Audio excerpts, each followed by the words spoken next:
This is how we ride. This is how we do. Hello, ladies and gentlemen, and we sit here today. One less driver in the racing world and the sprint car world in particular. And I'll tell you right now, you know, this is why I got a little pissy yesterday when I was talking about the Danny Dietrich, Denny Hamlin situation, because I emphasized on how the world views these sprint car and open wheel drivers as flag football players, and I find that very disrespectful, because these guys out here are doing stuff that these other people who are considered ranked higher can't even fathom doing or think or have the skill or ability to do. So technically, some of these guys, I think, are even on the weekly level more skilled than some of these respected race car drivers in the country. You know, the incident with Brian Clausen is one of the things that spurred me to try to get these dirt track racers their respect. Because I personally am not fine with the scenario we have right now where these drivers don't get any respect until they pass away. Then everyone wants to pay their respects. So before I go into a 20-minute rant on how that all operates and works, we'll save that for another time. It is Easter Sunday. A little bit of grace, a little bit of God involved here, hopefully.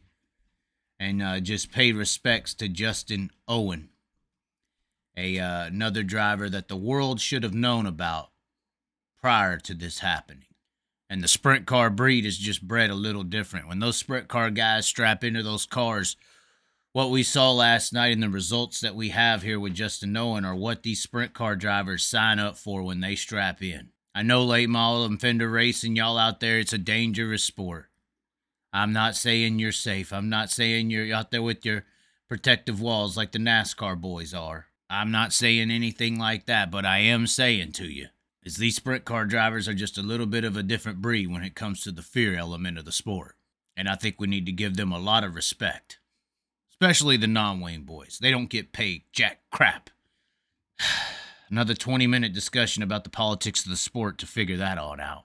We did have this situation happen yesterday with Jonathan Davenport, which is the biggest challenge that any driver in the late model world has faced in a long time, outside of Kyle Larson racing him, maybe. And, you know, rethinking this, and on this Easter Sunday before this main event goes green tonight with Jonathan Davenport, I do want to halfway apologize to Jonathan Davenport, because if you're in Jonathan Davenport's position right now, this is a really special thing for him.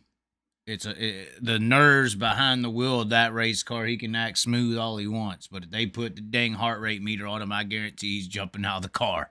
I mean, Jonathan Davenport in that cup car honestly had a chance to win that heat race without some guy named Suarez spinning out all by himself as Jonathan Davenport was running down Bubba Wallace. That's just so funny how that worked out. And then obviously they heard on the radio how Jonathan Davenport wasn't going through the gears pretty good, so they had to have a restart to stop that momentum.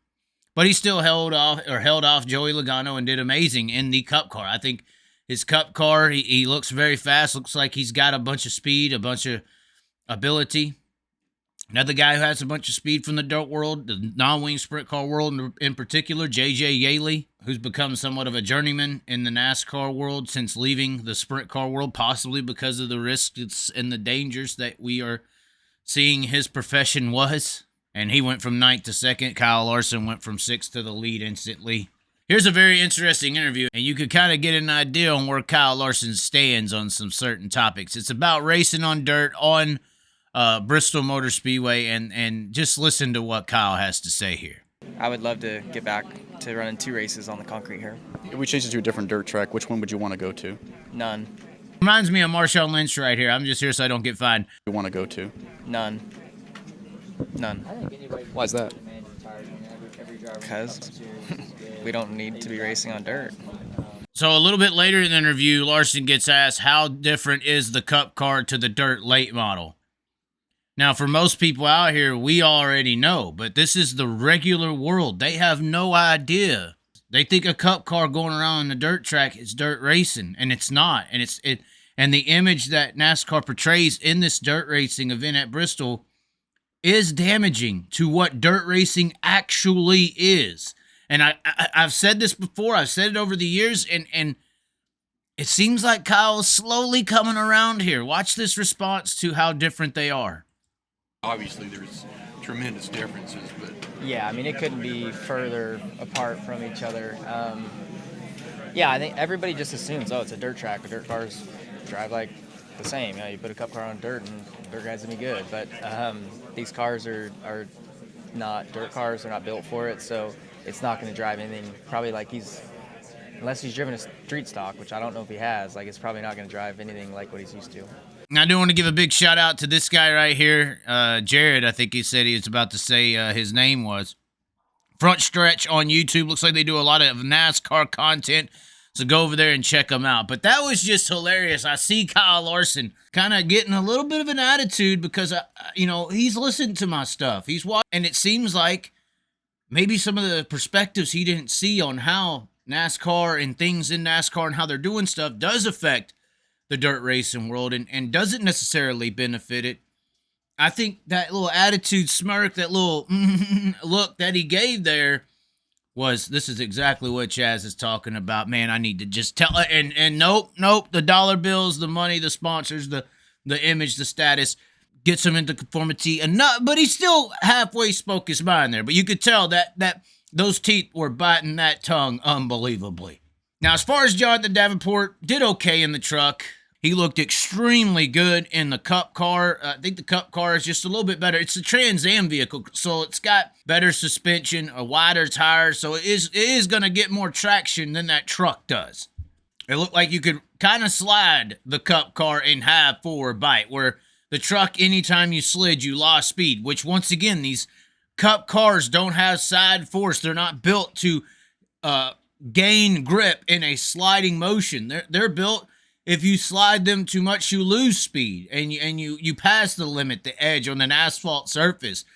And it's developed that way so that you could catch the car and bring it back underneath itself. Whereas on dirt, you're yawed out all the time, and the car's built to dig and grab in a sliding motion. These Cup cars don't have that at all. That's the main big difference. This is a great picture. This sums it up. This instance that we saw in this truck race last night sums up the difference between real race car drivers and pay-to-play race car drivers, which is 90% of the damn NASCAR roster. He actually knows what is going on with the car, with looking at the tires. He knows. He's a real race car driver. He's looking at stuff. He's involved with his vehicle. Like the old Rusty Wallaces, the Dale Seniors, the Dale Waltrips, the Ricky Rudds, the real race car drivers of this era. It's the dirt world now. The real race car drivers are located in the dirt world. You got one dirt racer that comes over and he's wanting to look at his damn tires, whereas these pay-for-play drivers, they got 10 people on staff because the driver don't know anything about the race car or their tires, or care to even see their tires to know what's going on, because those are pay-for-play drivers. This is a real race car driver who set NASCAR history. When's the last time a damn NASCAR driver wanted to see his tires in the pitting area? Has that ever happened? I challenge Dale Jr. and all the DBC and all their little tear-down people to research the sport, and you show me the last time a driver wanted to see his tires on pit road. So this is a reality check for NASCAR racing and their whole entire sport. You had Jonathan Davenport pulling away from Kyle Busch in the heat race yesterday and running down Bubba Wallace, and without Daniel Suarez spinning out for no in particular reason, all on his own, as Jonathan Davenport was running down Bubba Wallace, pulling away from Kyle Busch, two of the biggest stars in their industry, potentially about to pass Bubba Wallace for the lead. That all went away, because if that would have happened, you got this image of this guy who drove away from Kyle Busch and passed Bubba Wallace, won the heat. It's too impressive. It's showing them up. Their biggest nightmare is Jonathan Davenport winning this race or performing or outshowing their Kyle Busches and Bubba Wallaces. So the Trackhouse car at the back of the field, old Daniel Suarez just loops it around. Caution's out. Jonathan Davenport's never shifted gears. The drivers in the Cup field are shifting gears during the race. But they caught him off guard there. He missed the bottom a little bit. He made a mistake, but hey, they ruined his rhythm, which he wasn't able to even really get since that was his first couple laps in that race car at the track. I think Jonathan Davenport has a legitimate chance to do something very special tonight, and it's going to be interesting to see what he does in this Cup Series race. Anyways, ladies and gentlemen, thanks for tuning in. Rest in peace, Justin Owen. You got the Chaz out here still trying to fight for drivers like you and other drivers in this sport that deserve respect when you're alive, not when you're gone. May prayers be with their families and the people involved and obviously the friends and the crew members and the people that everyone gets to meet along the lines when they race in this industry. Very sad loss for the entire sports community. Anyways, ladies and gentlemen, like the video, share the video, comment below, and as always, be sure to subscribe. This is how we ride. This is how we